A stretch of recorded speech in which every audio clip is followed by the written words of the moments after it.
ඔයාලා හැමෝම සාදරයෙන් පිළිගන්නවා මගේ YouTube channel එකට. ඉතින් අද මම ඔයාලත් එක්ක කතා කරන්න හිතුවේ කෝපි බීමෙන් අපේ අක්මාවට සහ හදවතට වෙන්නේ කොයි වගේ බලපෑමක්ද කියන එක ගැන. අද ලෝකයේ වැඩිම පිරිසක් පානය කරන ජනප්‍රියතම පානයක් තමයි කෝපි කියන්නේ.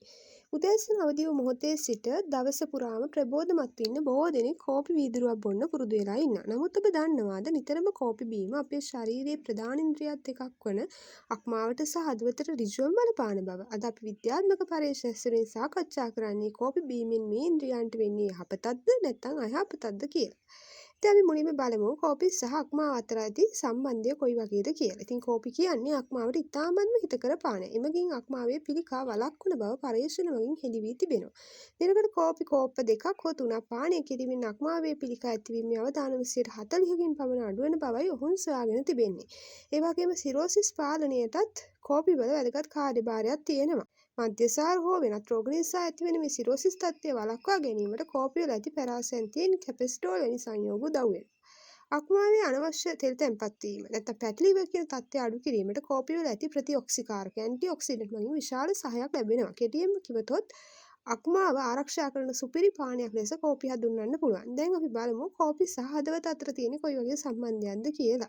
මෙතනදී තත්ත්වය ටිකක් සංකීර්ණයි. මොකද හෘද රෝග අවදානම අඩු කරන්න කෝපි වලට පුළුවන් බව මෑතකදී කරන ලද පරීක්ෂණයකින් හොයාගෙන තියෙනවා. මධ්‍යස්ථ ලෙස දිනකට කෝප්ප දෙක හතරක් කෝපි බොන පුද්ගලයන්ගේ හෘදයාබාධ ඇතිවීමේ අවදානම 15%කින් පමණ අඩු වන බව ඔවුන් සොයාගෙන තියෙනවා. රුධිර පීඩනයට වෙන බලපෑම ගත්තොත් කෝපි වල ඇති කැෆේන් නිසා තාවකාලික රුධිර පීඩනය ඉහළ යන්න පුළුවන්. ඒ නිසා ඔබ දැනටමත් අධික රුධිර පීඩනය තිබේ නම් කෝපි භාවිතයේදී සැලකිලිමත් විය යුතුයි.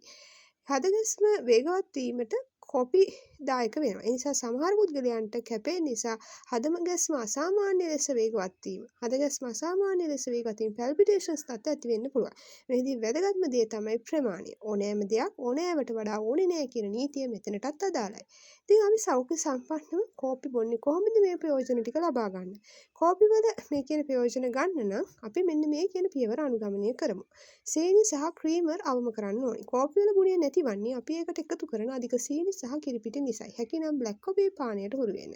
ඒ වගේම නිවැරදි වේලාව කියන එක. රාත්‍රී නිින්දට පැය 6කට පෙරවත් කෝපි බීම නතර කරන්න. නැතිනම් ඒ ඔබේ නිින්දට බාධා කරන්න වගේම හදවතේ සුවතාවයට බලපාන්න පුළුවන්. ඊළඟට තුන්වෙනි කාරණය තමයි ප්‍රමාණය කියන එක.